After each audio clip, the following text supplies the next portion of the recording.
Welcome, everybody. Joe with ECRM here, and I have with me Howie Cohen, who is the category manager for general merchandise over at Bartell Drugs.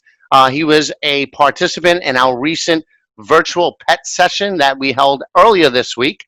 And so we're going to talk a little bit about that, a little bit about pet trends as well. So, Howie, thank you for joining me again. Thank you. Thanks for having me. I appreciate it. So it's good. This is this is our third time together. So Yep. the first time I believe was last year. Before we get into a little bit of the trends and a little bit about the virtual experience, can you, for those people who may not be familiar with Bartell, can you give a quick overview of Bartell and what your role is there?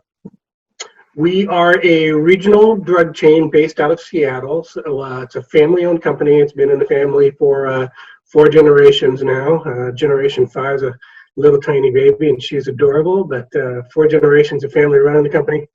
We have 67 locations around Puget Sound, so all within about 60 miles of downtown Seattle, and we've been there for 130 years. And I have been with Bartell's for 35 of those years, and kind of at all levels, cashier, store manager, and been category manager and down at the office for about 14 years now. Well, it's funny you said down at the office because that's not where you are right these days. Yeah, And down at the office. which is a good segue into my next question is, with this whole, your area was one of the first to do the stay at home, and a lot of the major companies, you have Amazon out there, have their employees working from home. You know, at the same time, while these people are home, there's been a lot of people buying pets. So I was just curious on as far as trend wise, have you noticed a difference, since this has all been happening in your category, whether it's, the amount of products they're buying, the type of products they're buying, or just the way they're buying them? I've noticed a tremendous difference. So it's been pretty dramatic shift in the customers' shopping behaviors, and I manage a fair number of categories here, and so I can see the changes across different things. And we're seeing a lot of what you're hearing out there is people are buying essential categories and they're not buying the non-essential categories. But what people deem essential is certainly a whole lot different than it was in February. One of my best category increases have been in, we call it sporting goods. It's basically home exercise equipment. And, it's not anything we ever necessarily called essential before because so many people just went to the gym. But when the gym's closed, now it's essential. So, triple-digit increases for, going on 4 months now. Same thing with pet. Pet's always been a terrific category for us. And it's been doing well for years with solid growth.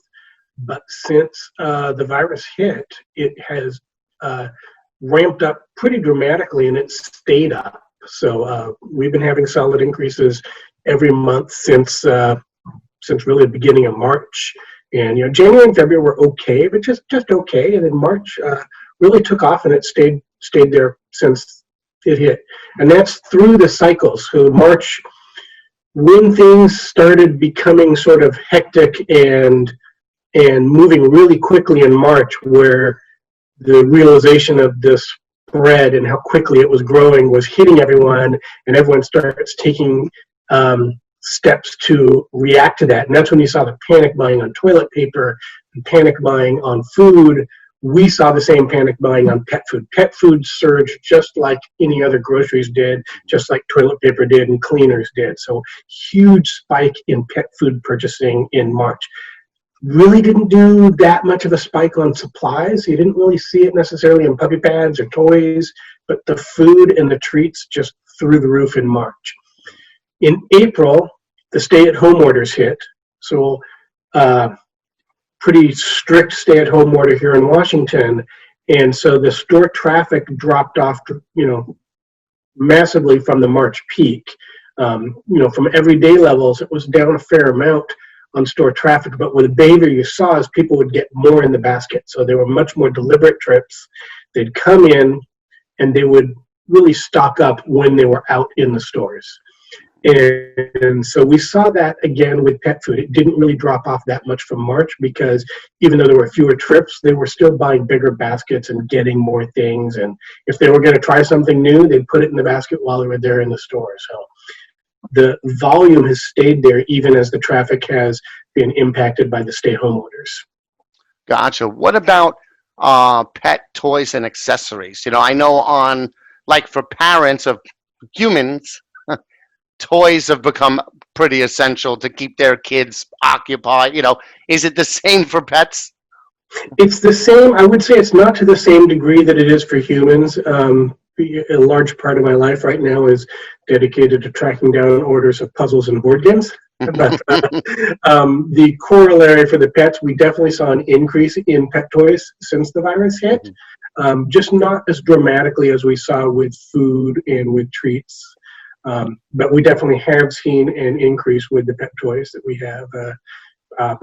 Interesting to me, and I'm not sure if this is reflecting our assortment or not, but it's been more dramatic with cat toys than it has with dog toys.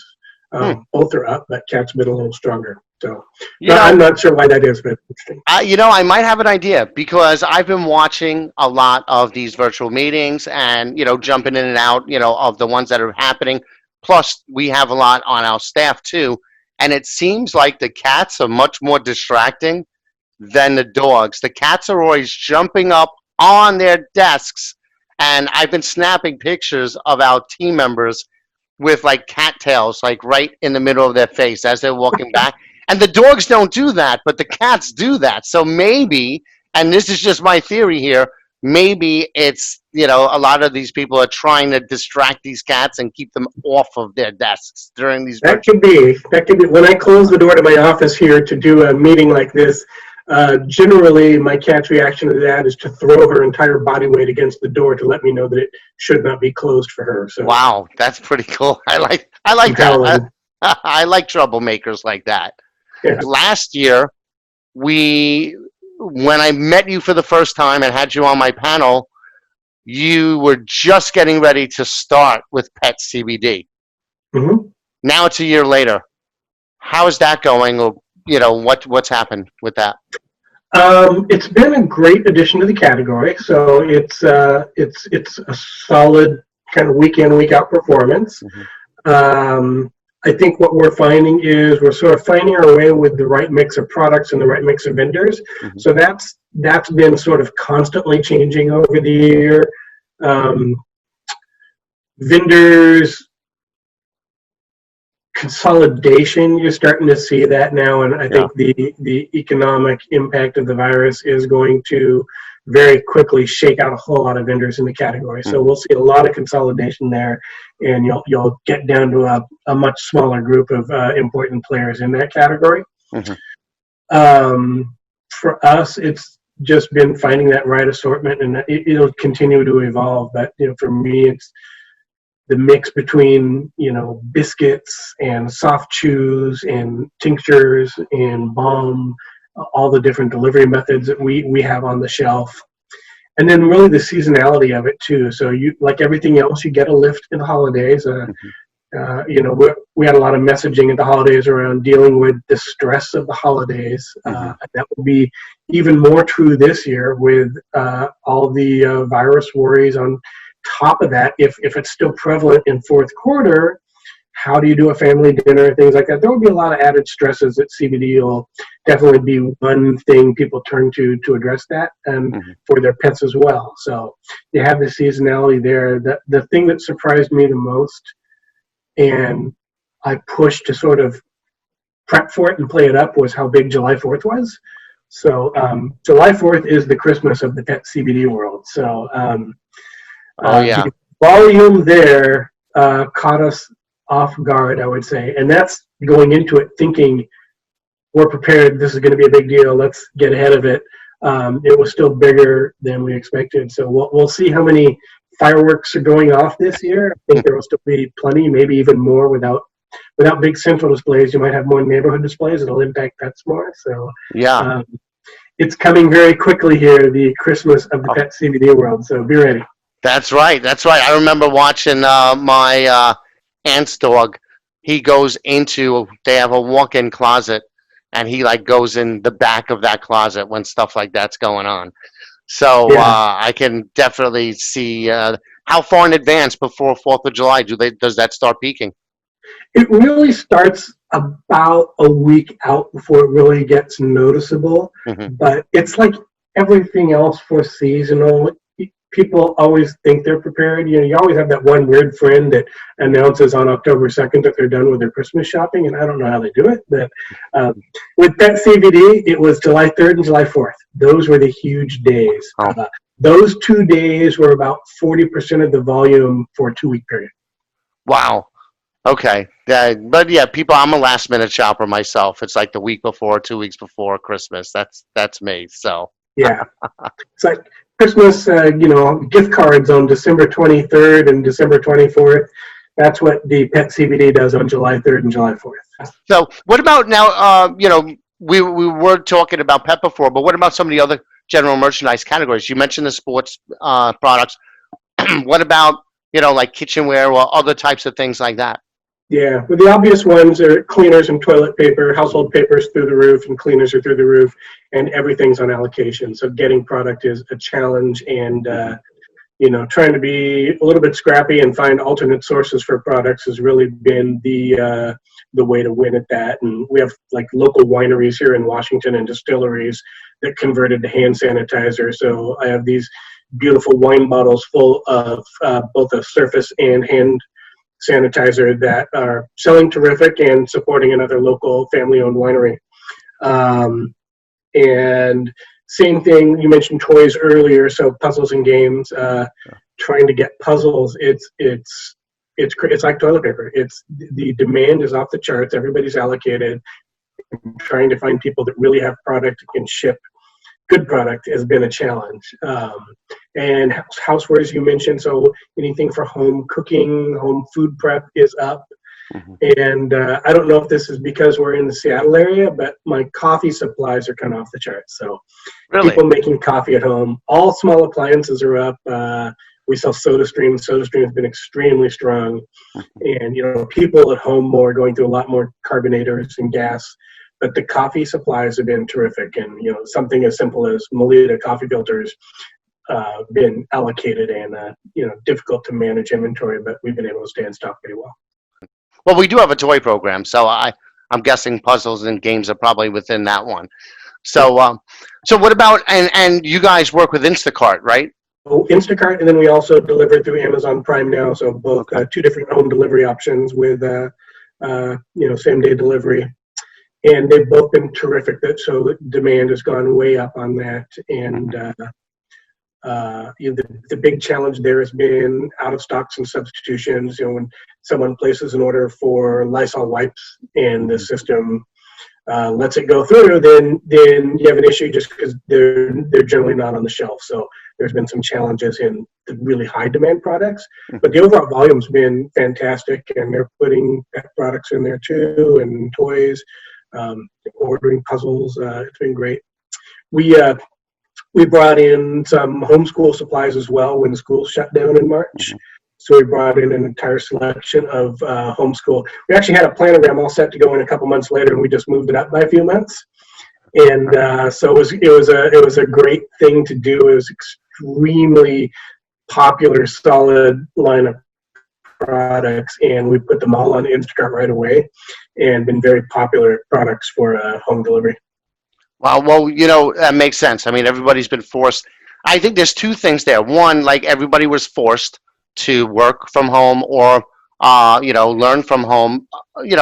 Not like people like me. I've been doing it for 6 years, but now these people that are working from home, I think a lot of companies are realizing, there are efficiencies here, and some people can continue doing that.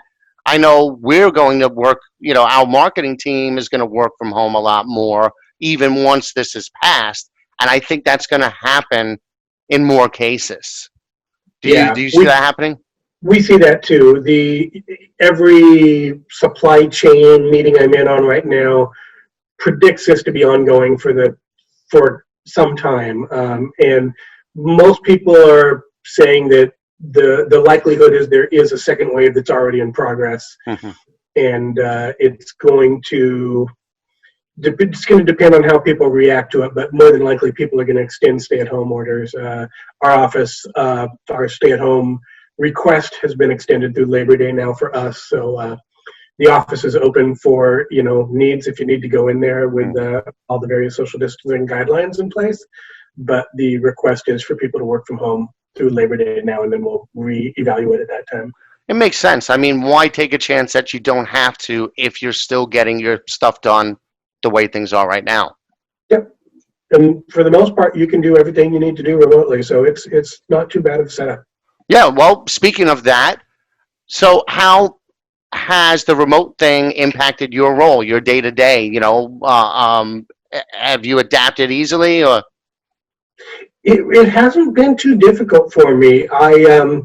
Generally before when I worked at home, I'd throw my laptop out on the dining room table and just do a little work there. And when it became an extended stay, it was time to find a new place than the dining room table. So I've got a little home office set up here. Mhm. Have an old TV that I pulled out of storage and plugged in as a second monitor. And so I've got two screens, and I've got my office phone forwarded to my cell phone, and it's all good. I do regular web meetings, and it really hasn't been too difficult.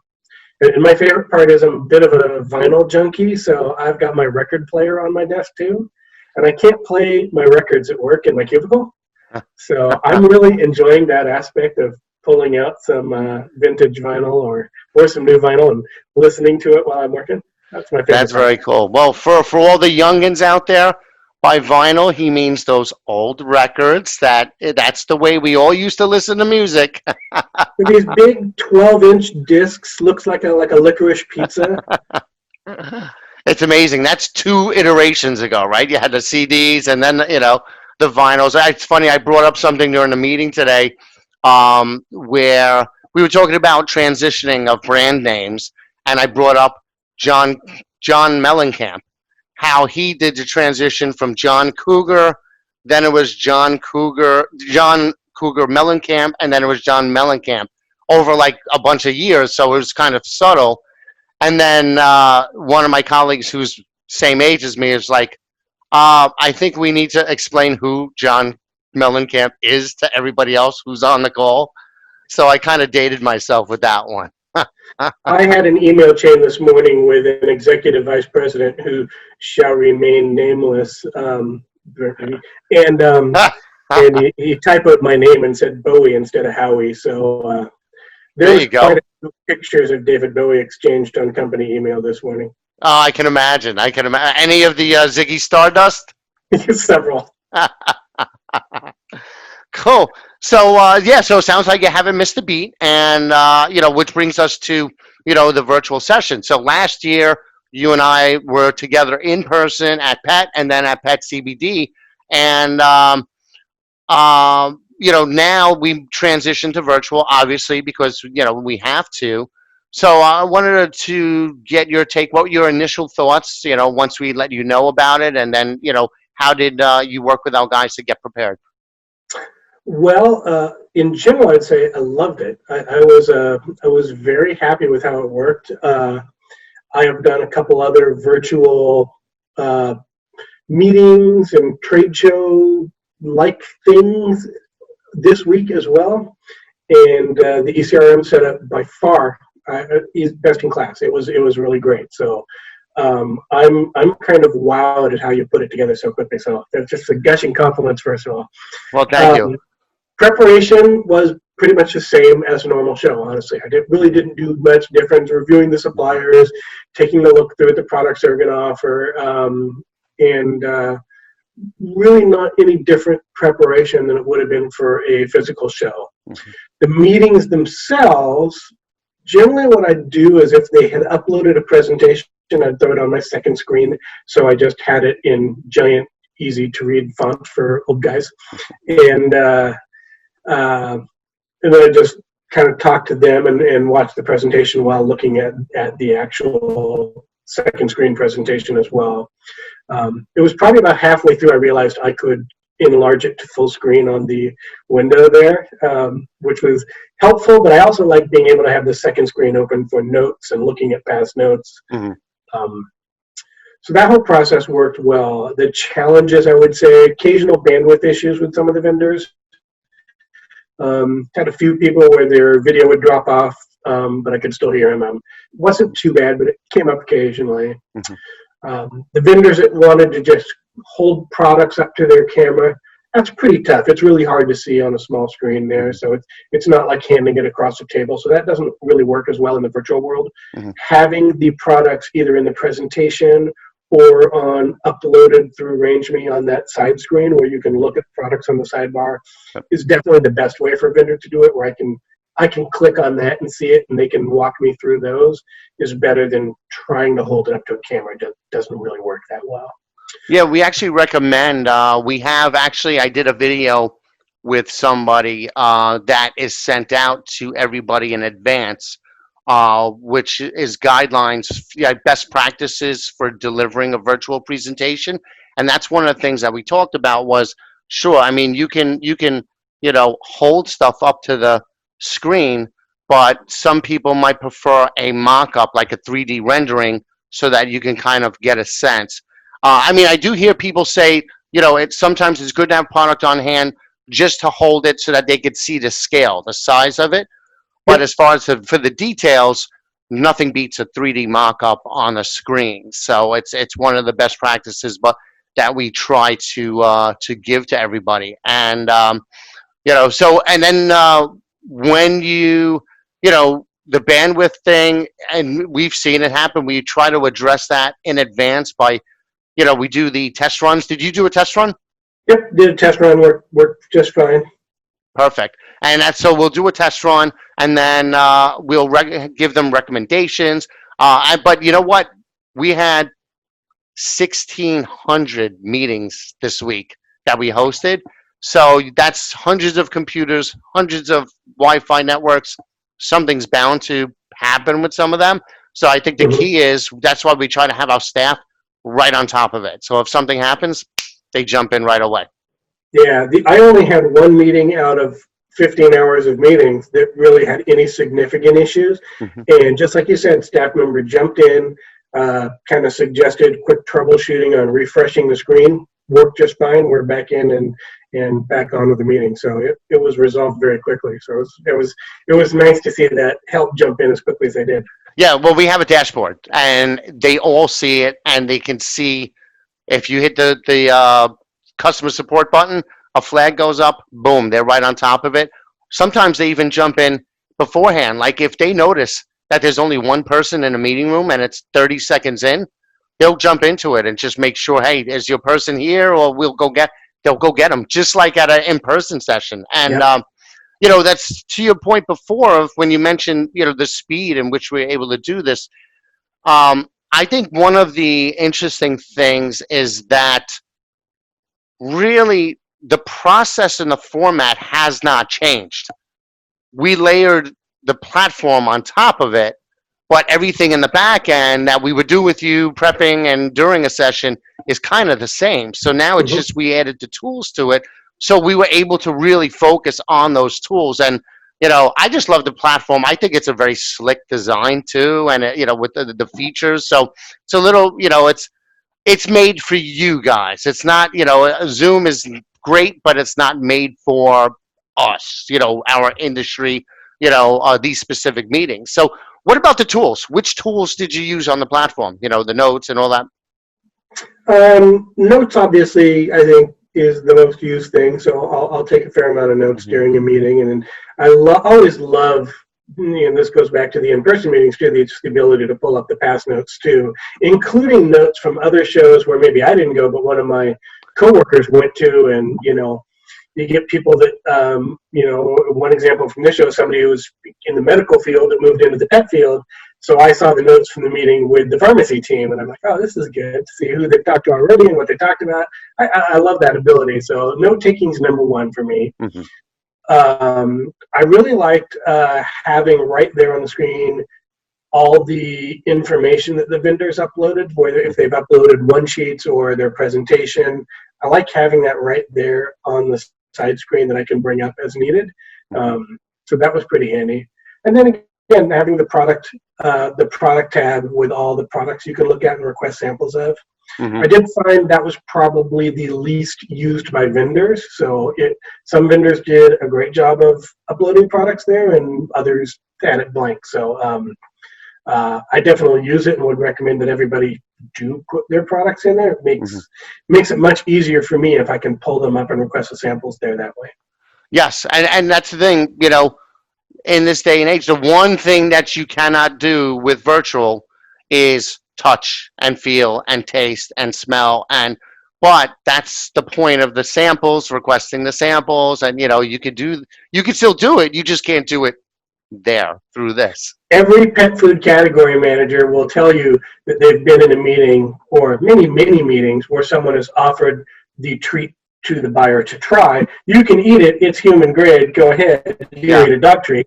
And I have. So me too. I'll admit that. But I will tell you that I enjoyed not having that ability happen during a virtual show. It's funny. I've done that too.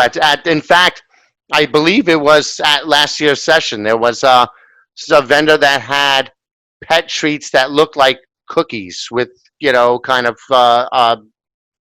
cream on top or whatever.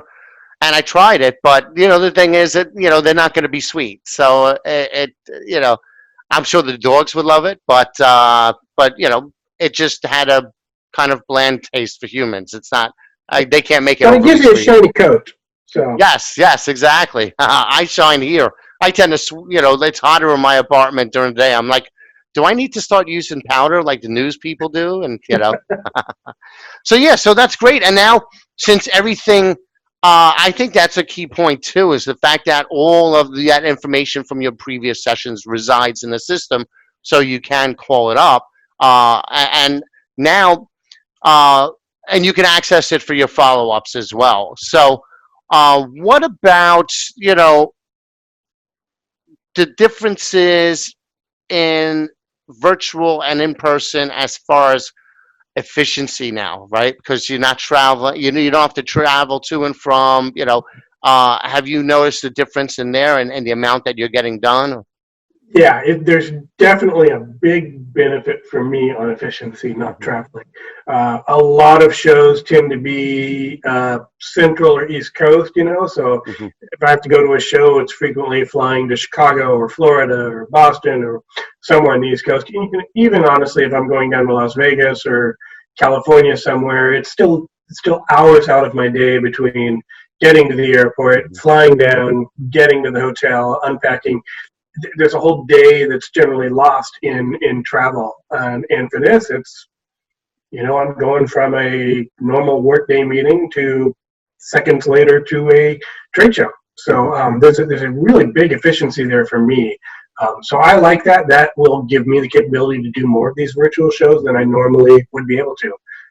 So I'm pretty excited about that capability to see some more stuff that I wouldn't normally see because my schedule wouldn't allow it. That's right, because you span so many different categories that we have on the general merchandise side. So now, so you're going to be going to some additional GM sessions? I am definitely going to pick up a few GM sessions I had not planned on this year because I'll be able to do them virtually. So that's I'm pretty excited about that. Maybe you'll find your puzzles. Maybe I'll find my puzzles. I've been pretty good at finding puzzles. I'm pretty solid. Excellent. Well, so where do you see virtual playing a role in the future? Once, on our end, once this pandemic is done, we're still going to mix them all up. We're going to have the ESIs, we're going to have the virtual sessions, and we're going to have in person. Where do you see the industry going once this is over as far as virtual? I see virtual remaining kind of an important part of the mix. Obviously with in-person shows, you're still going to have that. There's some networking benefits there, whether you're just, sitting around at dinner talking and meeting some new people that way. You meet other retailers and other vendors just at lunch sometimes, and the big auditoriums where you're listening to a talk, things like that are great. But I think you'll see more of the virtual shows taking the place of some of those, just for time efficiencies, for budget efficiencies. Travel budgets are always a real thing you have to deal with, and it's every year for me there's that plan of submitting the budget, and there's all the shows I want to do. And I start with my wish list, and then I start having to knock down because I've only got so many dollars to spend on my travel budget, and I've got, okay, well, this is not going to happen this year. This will happen every other year, and so the virtual will replace a lot of those because there's not going to be a cost to me on all that. So that's pretty exciting for me, that I'll be able to do more and see more new vendors and new products without the impact on the travel budget. So for sure it'll definitely stay part of it after the virus is gone. Yeah, I am gonna miss doing as much traveling as I've done. I mean, I think I went to 48 sessions last year, but it's altered the way I do things too. I mean, what we're doing right now, it's opened up a whole new world where last time we did the interview next to each other in person, but this kind of lets me go a little deeper, have deeper conversations. I learn a lot more.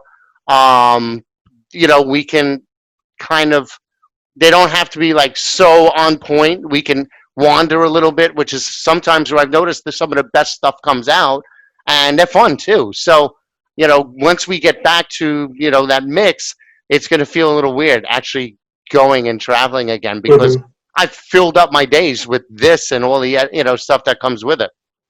I'd add there's a great environmental benefit to doing these virtually too. So, the carbon footprint of going to a trade show or putting on a trade show is significant, and you're taking all of that out of the equation doing these virtually. So there's a pretty significant environmental benefit to doing virtual shows. You know what? That is such a great point.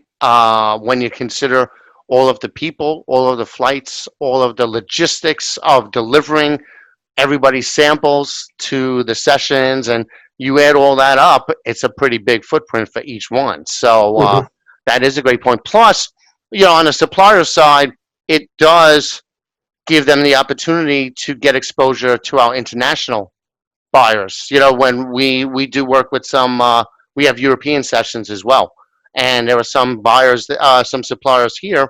Now they can actually participate in those, even though they wouldn't have time, to go over there. I think time, so budget, but also time is just another factor, like you mentioned. So it's gonna save both of that for a lot of us on both sides. Yep. Now, Howie, always a pleasure chatting with you, and stay safe, and thanks again. I appreciate it. Okay, thank you for having me on.